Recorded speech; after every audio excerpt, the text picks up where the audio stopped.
IPS Krishna Prakash, an exemplar in the realm of law enforcement. Graduating in Hazaribagh, Jharkhand, he entered the esteemed IPS cadre of Maharashtra after acing the UPSC Civil Services exam in 1998. Beyond enforcing law and order, his tenure is marked by a rare blend of toughness and compassion towards people, significantly reducing crime rates wherever he was posted. He achieved the prestigious Iron Man title by completing the Iron Man Triathlon in 2017 and the Ultraman race in 2018, and thus secured a place in the World Book of Records. Adding to his list of accomplishments, Krishna Prakash became the first person to swim from the Gateway of India to Elephanta Caves, defying tides for 16.20 kilometers in just 5 hours and 26 minutes. As Additional Director General, Force 1 Maharashtra Police, leading a specialized counter-terrorism unit, Krishna Prakash's awards, including the Police Medal for Meritorious Services and the Mahatma Gandhi Peace Award, reflect his unwavering commitment to communal harmony and outstanding police work. Beyond the uniform, Krishna Prakash is also a motivational speaker and a creative writer, leaving an undeniable mark on the student fraternity. Let us welcome with a round of applause a man of unparalleled commitment and extraordinary achievements, IPS Krishna Prakash.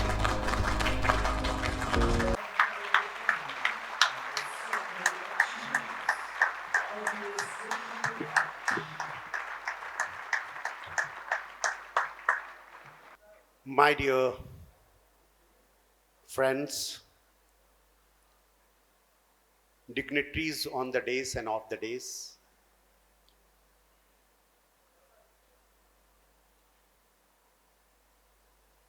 President of this Rotary District, Governor of this Rotary District, Mrs. Asha Venugopal, RIPS,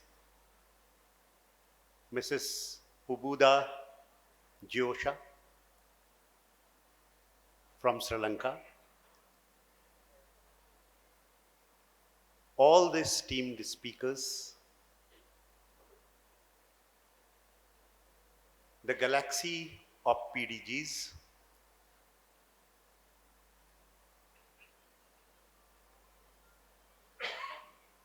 the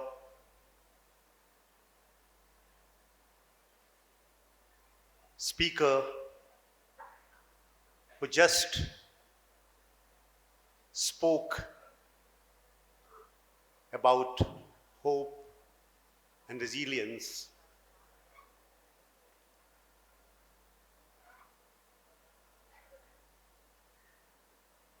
Major General Sanjay Kumar Vidyarthi ji,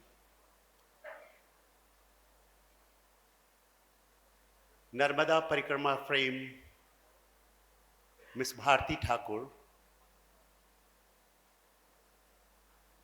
Suresh ji, Ravi ji, Advocate Mahesh Shinde ji, the moderator, and all the fellow Rotarians, as I have been given so many times the honorary Rotary membership. And even I was given the Rotary scholarship, though I could not go in want of permission to Queensland, Australia for World Peace and Conflict Resolution.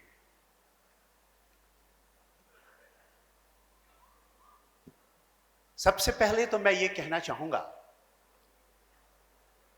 कि you all might be feeling sleepy. खाने के पहले होता तो मैं ये कहता कि बुभुक्षिता किम न करोति पापम. When a person is hungry, he or she is angry. खाने के बाद है तो मुझे ये कहना पड़ रहा है कि आपको नींद आ रही होगी. पर कभी कभी food for thoughts are more important than sumptuous food. तो विचारों के लिए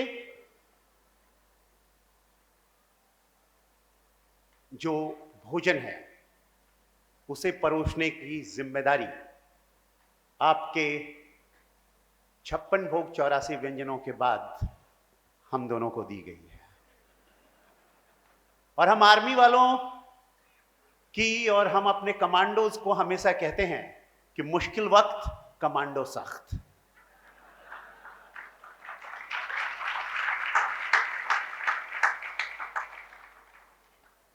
तो मैं आप लोगों को जगाने के लिए पहले नारा दूंगा मुश्किल वक्त, आप कहेंगे कमांडो सख्त। मुश्किल वक्त, कुछ लोग सो रहे हैं। मुश्किल वक्त, ये बात हो। मैं चूंकि रोटरी का कार्यक्रम कितने दिनों का, 3 दिनों का, 2 दिनों का चल रहा है, आप ऊब नहीं गए हैं, आपका हौसला कायम है, इसके लिए एक नारा दूंगा, आपको हमारे साथ वो नारा देना है। नारा ये होगा, मैं पूछूंगा कैसा है हौसला, आप बोलेंगे बुलंद है जनाब। क्या बोलेंगे? बुलंद है जनाब। कैसा है हौसला? कैसा है हौसला?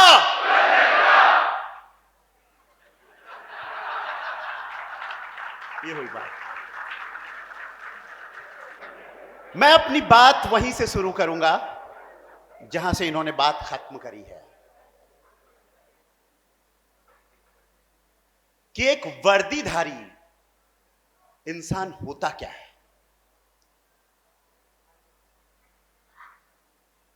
वो किस मिट्टी का बना होता है, किस सोच का बना होता है, उसका मेटल क्या होता है, उसका ग्रिड क्या होता है, वो क्यों चुनता है वर्दी को, जबकि वो जानता है, बशीर बद्र के अंदाज में कहें,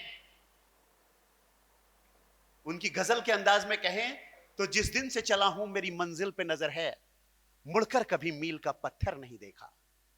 जिस दिन से चला हूं मेरी मंजिल पे नजर है, मुड़कर कभी मील का पत्थर नहीं देखा।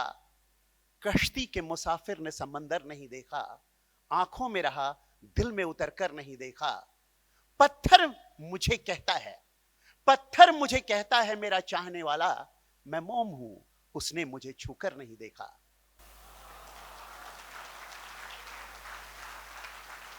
मैं मोम हूं उसने मुझे छूकर नहीं देखा। एक उम्र हुई दिन में कभी घर नहीं देखा।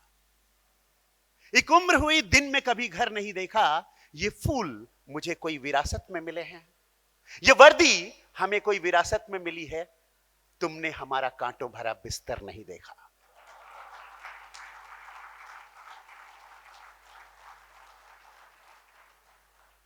तो हम चुनते हैं इसे, रात दिन जागना हम चुनते हैं। जब हम कॉमरेड्स करने गए साउथ अफ्रीका में, उसी जगह पर जहां से महात्मा गांधी को उनके पहले शुरुआती दौर के आंदोलन में, जब वो टॉलस्टॉय और फिनिक्स फॉर्म से अपना काम शुरू किया था उन्होंने, तो उन्हें जब फर्स्ट क्लास के डब्बे से बाहर फेंक दिया गया, तो वो जगह थी पीटर मारिसबर्ग। तो जो अप एंड डाउन रन होता है, एक डरबन से शुरू होता है और एक डाउन रन पीटर मारिसबर्ग से होता है। वो रन 90 किलोमीटर का इसलिए शुरू किया गया 14 पहाड़ियों के ऊपर से, ताकि फर्स्ट विश्व युद्ध के पश्चात, after first world war, it was decided by one of the comrades, one of the army, senior army officers, that people should realize that what is the resilience, what is the suffering they go through when there is a war. जब युद्ध होता है तो किन परिस्थितियों से, किन कठिन परिस्थितियों से, किन जटिल परिस्थितियों से गुजरना पड़ता है, वो एहसास कराने के लिए उन्होंने कॉमरेड रेस शुरू करवाई 90 किलोमीटर की। लोग घंटों दौड़ते रहते हैं, 12 घंटे तक, इसलिए कि लोगों को एहसास हो कि लगातार जागने वाले, लगातार मेहनत करने वाले पुलिस की जो फोर्स है, आर्मी की जो फोर्स है, जो वर्दीधारी लोग हैं, उन्हें किस हालात से गुजरना पड़ता है, किन परिस्थितियों से गुजरना पड़ता है। किन दर्दों से गुजरना पड़ता है, और उनका इंटरनल मोटिवेशन कितना हाई होता होगा कि उन परिस्थितियों में भी वो लड़ते रहते हैं, टिके रहते हैं, डटे रहते हैं। मैं ये वाक्य जो बताने जा रहा हूं, कुछ लोगों को मालूम भी होगा कि जब डॉक्टर एपीजे अब्दुल कलाम साहब जब राष्ट्रपति थे, तो 24 फरवरी 2007 को उन्होंने कुन्नूर को विजिट दिया था। विमानतल पर पहुंचने के पश्चात, एयरपोर्ट पर पहुंचने के पश्चात उन्हें पता चला कि फील्ड मार्शल साम बहादुर, सर सैम मानेकशॉ, जिन्होंने, आप लोगों ने सब वो मूवी देखी होगी, जिन्होंने 1971 में भारत पाकिस्तान युद्ध में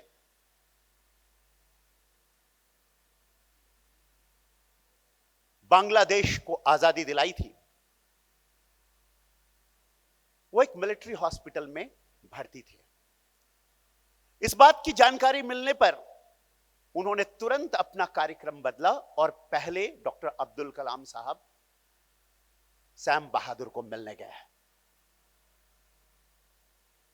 वो उनके बगल में जाकर बैठे और थोड़ी देर बातचीत करने के बाद उन्होंने कहा, आपको कोई डिस्कंफर्ट हो, कोई प्रॉब्लम हो तो आप जरूर बताइए। उन्होंने बोला, एक डिस्कंफर्ट है। एपीजे अब्दुल कलाम साहब घबरा गए कि आखिर इनको कौन सा डिस्कंफर्ट है। इतने महान व्यक्ति को अगर डिस्कंफर्ट हो रहा है तो यह हमारे लिए शर्म की बात है। उन्होंने उनका हाथ पकड़ा और बोला, आप खुलकर बताइए क्या डिस्कंफर्ट है। उन्होंने कहा, एक ही डिस्कंफर्ट है कि हमारे देश के महामहिम राष्ट्रपति यहां आए हैं और मैं उनको खड़े होकर सैल्यूट नहीं कर पा रहा हूं।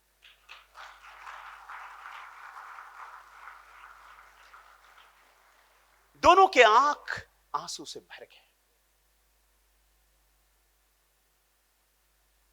एक आर्मी ऑफिसर अपने अधिकार को कभी नहीं छोड़ता है। उसकी का एक अंदाज होता है, एक वर्दीधारी का यह कर्तव्य होता है कि अपने कर्तव्य को पूरा करे और अपने अधिकारों को भी ले। नागरिकों का भी यही कर्तव्य होना चाहिए। फिर उन्होंने कहा कि एक दूसरी बात भी है, मेरे रिटायर हुए, मेरे सेवानिवृत्त हुए इतने वर्ष हो गए हैं, लेकिन एक फील्ड मार्शल रिटायर होने के बाद भी उसकी उतनी ही सैलरी, उतनी ही सुविधाएं होती हैं जो आर्मी के जनरल दर्जे के लोगों के लिए होनी चाहिए। वो सुव्यवस्थित नहीं हुआ है, वो मुझे नहीं मिला है। चले गए एपीजे अब्दुल कलाम साहब और सारे ड्यूज के साथ जाने के एक सप्ताह के अंदर उनके पास 1.25 करोड़ रुपए का चेक पहुंचा दिया गया। पर यह कहानी यहीं खत्म नहीं होती। कलाम साहब तो महान थे ही, पर JHF मानेकशॉ, साम बहादुर कम महान नहीं थे। जैसे ही उनको चेक मिला, उन्होंने वो सारा पैसा आर्मी रिलीफ फंड में डाल दिया। उन्होंने वो अपने लिए नहीं मांगा था। अपने लिए मांगा होता तो वो जिगर नहीं होता मांगने का, वो ताकत नहीं होती। जब हम अपने लिए मांगते हैं, हम कमजोर हो जाते हैं। अधिकारों को मांगना चाहिए, लेकिन सबके लिए मांगना चाहिए। रोटरी के सारे लीडर्स यही काम कर रहे हैं। Thank you very much.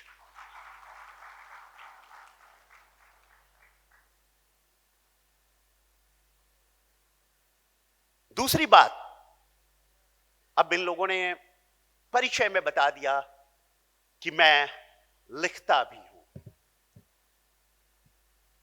तो वर्दी क्या है इस बारे में मैंने लिखी है एक कविता कि सबका ट्रस्टवर्दी हूं। जी हां, खाकी वर्दी हूं। सर्दी में, बरसात में, चिलचिलाती धूप में, भीषण ग्रीष्माघात में, कड़ाके की ठंडी में, ठिठुरती हुई गात में इतराती इटलाती हूं, जोश नया जगाती हूं। सबका ट्रस्टवर्दी हूं। जी हां, खाकी वर्दी हूं।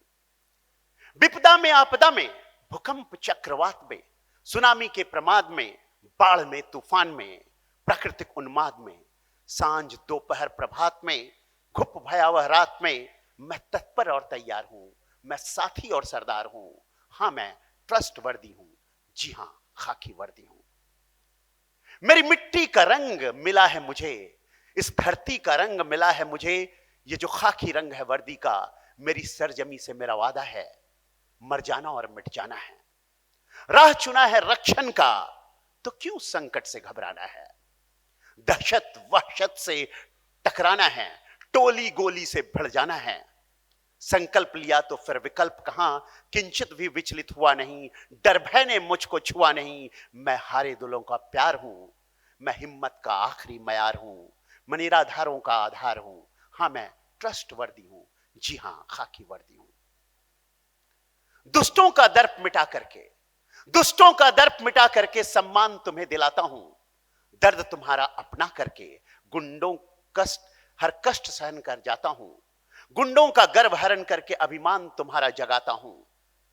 गली मोहल्लों रेलों में, गांवों के मेलों ठेलों में, छाया से बढ़कर मैं साया हूं। हां, मैं ट्रस्टवर्दी हूं। जी हां, खाकी वर्दी हूं। घनघोर भयावह रातों में मैं गश्त लगाता आया हूं। तुम जश्न मनाओ जी भर के, मैं पल भर सोना पाया हूं। तुम त्योहारों की मस्ती में हुड़दंग मचाओ बनमानी, मैं शहर के चप्पे चप्पे पे बस पहरा देता आया हूं। महफूज रहो हर हालत में, मैं पहरुआ हूं, सरमाया हूं। जी हां, ट्रस्टवर्दी हूं। जी हां, खाकी वर्दी हूं। साहस की अदम्य मिसाल हूं। मुश्किल घड़ी में बेमिसाल हूं। अंधेरों में जलती मशाल हूं। समाज का अहिर्निश आरक्षक हूं। सबका ट्रस्टवर्दी हूं। जी हां, खाकी वर्दी हूं।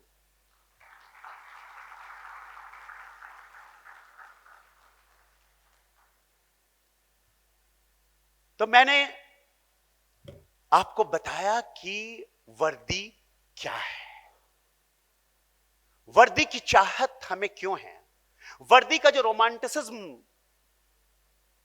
मेजर जनरल साहब बता रहे थे, वो रोमांटिसिज्म क्या है।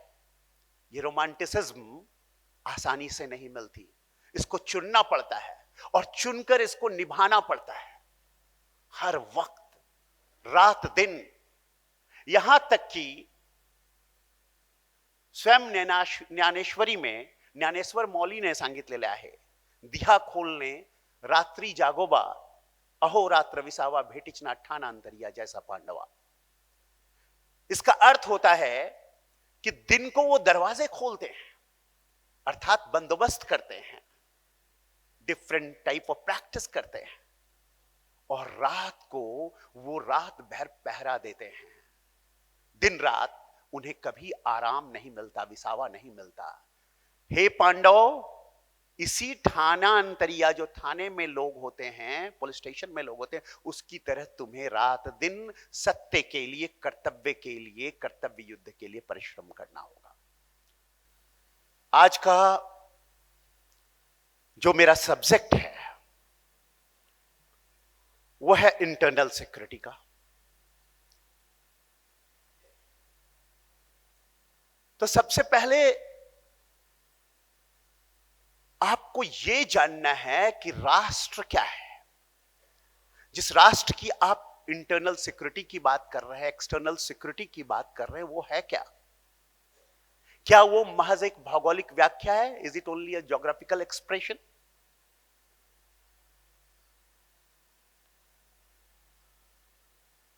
What is it? भारत माता जिसकी हम जय जयकार करते हैं, वो है क्या आखिर? I must quote from the Discovery of India.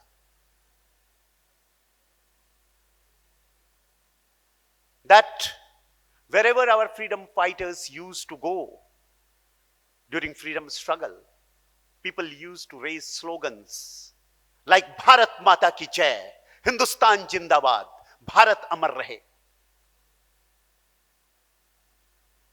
Then one of the prominent leaders questioned them that what is Bharat Mata? Whose victory you want? Whose long life you want? किसकी लंबी उम्र चाहते हो? किसकी विजय चाहते हो? और तब एक नौजवान सिख युवक खड़ा हुआ और उसने कहा कि Bharat Mata is the patch of land where I till my earth, grow my crops, harvest them and make my livelihood. He said, no, you have not discovered the Bharat Mata. Then another youth stood up and he explained that Bharat Mata is not only the patch of land where we till our earth and make our livelihood, but also the rivers, mountains, plateaus, broad fields and oceans. He again replied, you have also not discovered the Bharat Mata. Then someone from the crowd questioned him back, then what is Bharat Mata? तो फिर भारत माता है क्या? और इसका जो उत्तर उन्होंने दिया, the reply he has given is wonderful. He said, Bharat Mata can't be a patch of land. It is neither a patch of land nor it is the geographical expression, the rivers, mountains, plateaus, broad fields and oceans. Bharat Mata is essentially those millions of people who lives in this country through centuries. सदियों से जो लोग इस देश में रहते आ रहे हैं वही भारत माता है. आज जो लोग इस देश में रहते हैं वही भारत माता. आप सब मिलकर भारत माता बनते हो. नहीं तो चांद भी किसी का भारत माता होता, किसी का देश होता, सूरज भी किसी का देश होता, आर्कटिक और अंटार्कटिका भी किसी का देश होता जहां बर्फ ही बर्फ है. वो किसी का देश नहीं बनता, उसके जिंदाबाद के नारे नहीं लगते.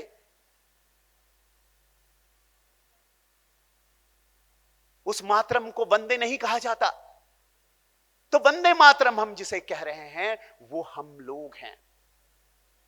इसलिए जब कोई कहता है कि ऐसा क्यों कह रहे हो, तो मैं उसे यही कहता हूं, ऐसी भी बेरुखी क्या कि सलाम तक ना पहुंचे.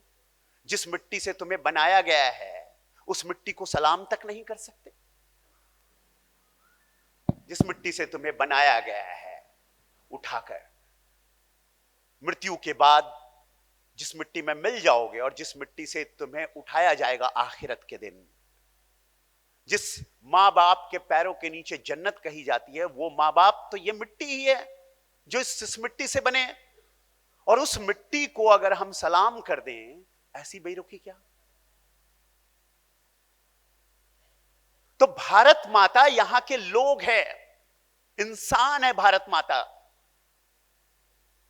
स्वामी विवेकानंद ने कहा कि मूर्ख लोग जिसे ढूंढने के लिए तीर्थ यात्राएं करते हैं, काबा और काशी तक जाते हैं, मैं उन्हें इंसानों में ढूंढता हूं, इंसानों में देखता हूं.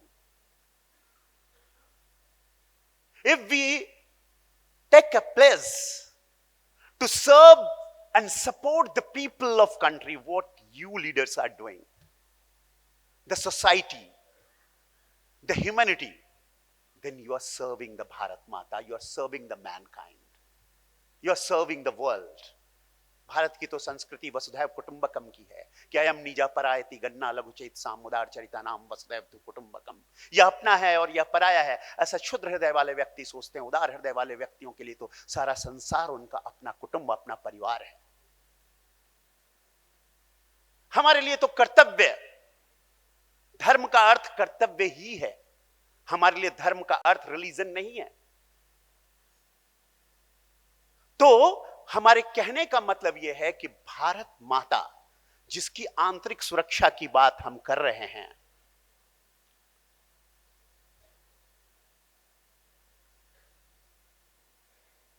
वो यहां के लोग हैं. अगर हम उनकी सुरक्षा करते हैं,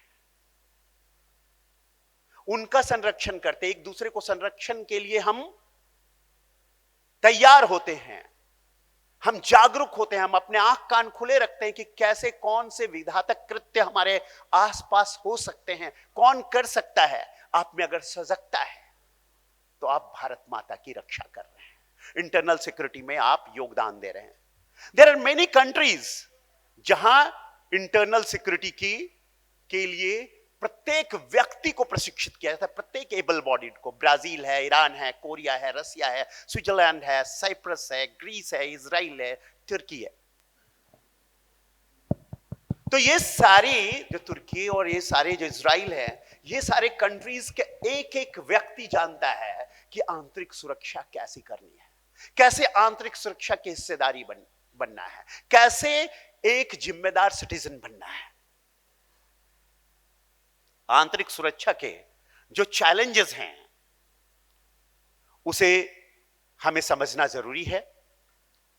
देखिए, आंतरिक सुरक्षा के 4 हिस्से हैं, या सुरक्षा के किसी देश, किसी भौगोलिक क्षेत्र जहां लोग रहते हैं, उसकी सुरक्षा के 4 हिस्से, ऐसा कौटिल्य ने अपने अर्थशास्त्र में लिखा है। एक है बाह्य सुरक्षा, दूसरी है आंतरिक सुरक्षा, तीसरी है बाह्य द्वारा संपादित आंतरिक समस्याओं की सुरक्षा, और चौथी है आंतरिक द्वारा संपादित बाह्य सुरक्षा। ऐसी 4 सुरक्षा की बात उन्होंने करी है। इसमें हमें यह जानना जरूरी है कि आंतरिक सुरक्षा के लिए कौन कौन सी चीजें आती हैं उसमें, इंटरनल सिक्योरिटी के अंतर्गत, जैसे militancy, terrorism, organised crimes, communal disturbances, create those groups who creates communal disturbances, caste conflicts, ethnic problem, regionalism, cyber crime gangs, organized crime gangs, coastal security, data security. These all are into internal security. It is a very big gambit. It is a very big spectrum.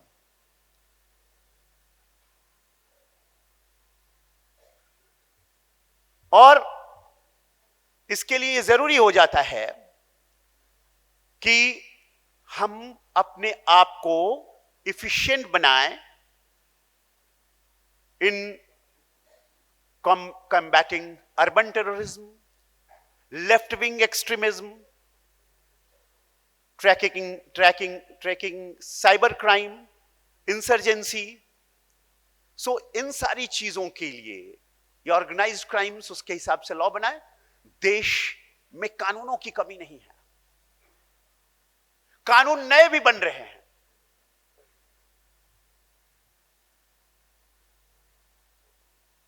तो यह कहा जाता है कि मन परिवर्तन हुआ नहीं तो कानून बदल कर क्या होगा, तदबीर बदल जो सके नहीं तकदीर बदल कर क्या होगा। जब तक आपका मन परिवर्तित नहीं हुआ है, कानूनों को बदलकर कुछ नहीं हो सकता। You have to awake, arise and stop not till you achieve the goals. आप सभी इस देश के हनुमान हो और आपकी शक्तियों को जगाने की जरूरत है। भगवान श्री हनुमान एकादश रुद्र के अवतार थे। वह एकादश रुद्र थे, अवतार थे रुद्र के। भगवान श्री राम खुद विष्णु के द्वापर भगवान श्री राम त्रेता युग के अवतार। इसके बावजूद आसुरी शक्तियों के खिलाफ, अकर्तव्यरत लोगों के खिलाफ वो किंकर्तव्य विमूढ़ थे, नतमुख थे, एकदम जैसे युद्ध जब खत्म होता है तो हार से गए थे, थक से गए थे। और जब सीता माता का पता भी चलता है